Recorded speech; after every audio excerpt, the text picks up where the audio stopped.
бев на ортопед, на невролог, ми напишаа туѓа нега, дека имам потреба од туѓа нега, вика, ти со здравјето не си добар, ги гледа снимките од кичмата и од колковите од нозете. Во лоша состојба си и така.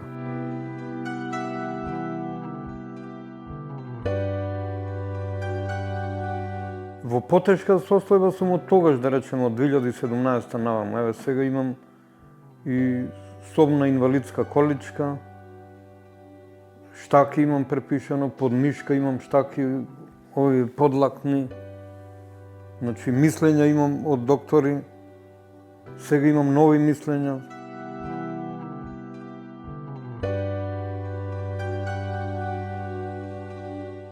Некои аспекти, според мене, управниот суд не ги испитал доволно.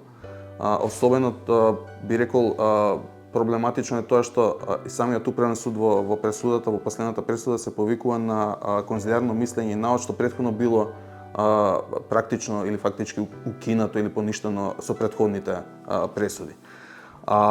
Би требало управниот суд генерално да е поефикасен механизам за решавање на овие предмети, затоа што, пак ќе кажам, предметот на Васе трае веќе 7 години, веќе имало 4 пресуди позитивни, односно во корист на Васе за неговото право.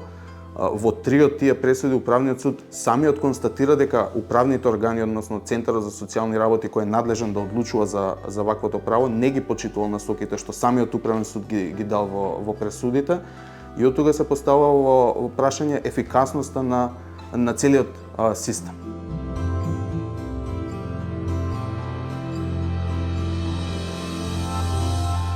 Најголемиот проблем во правната работа на Васе е тоа што и покрај тоа што има 4 пресуди во негова корист, во која управниот суд веќе неколку пати, односно 4 пати утврдил дека конзилиарното мислење не е изготвено како што налагаат прописите, односно дека немало непосреден преглед на Васе, дека не се земени сите документи во предвид, особено едно конзилиарно мислење од 2017 година од 8 септември, каде што вели дека докторите тогаш утврдиле дека он има потреба од туѓа нега, дека не може сам да се грижи за самиот себе и дека има потреба од туѓа нега. Меѓутоа од 2017 наваму некако постојано се проявува тој проблем дека понатаму комисиите тоа конзилиарно мислење не го земаат предвид кога го прават конзилиарното мислење за неговото, кога одлучуваат за неговото право, меѓутоа и не прават непосреден преглед, како што реков, како што налагаат прописите.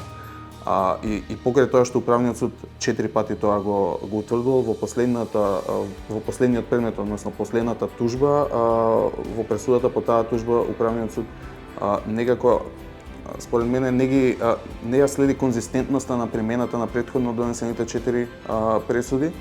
Има некои контрадикторности во самата пресуда и некако се добива впечаток дека се повикува на конзилиарно мислење кое претходно било укинато од самите управни судови.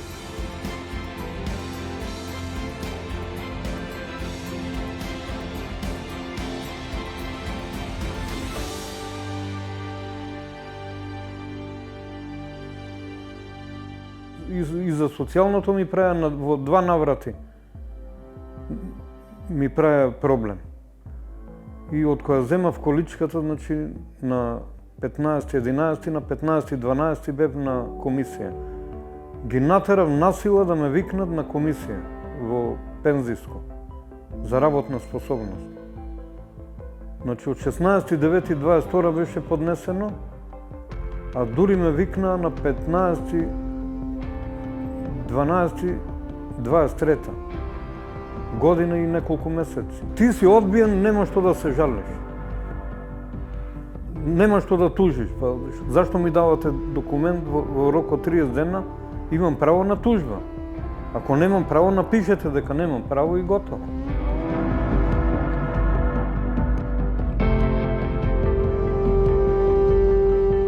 Неговиот предмет, ние како здружение го искористивме и системот за бесплатна правна помош и во одредени постапки што и претходно за други работи ги имаше започнато Васе. Го искористивме системот и му беше доделен и тој бесплатен, условно кажано, адвокат.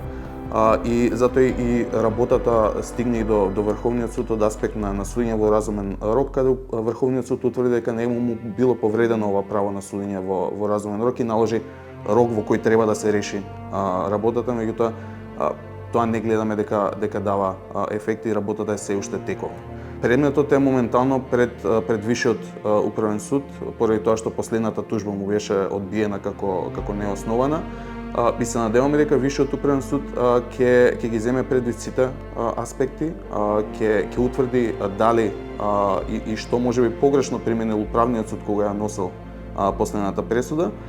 И се надеваме дека Висшиот управен суд мериторно ќе одлучи по предметот, односно по правото за кое се бори ВАСЕ од 2017 па наваму.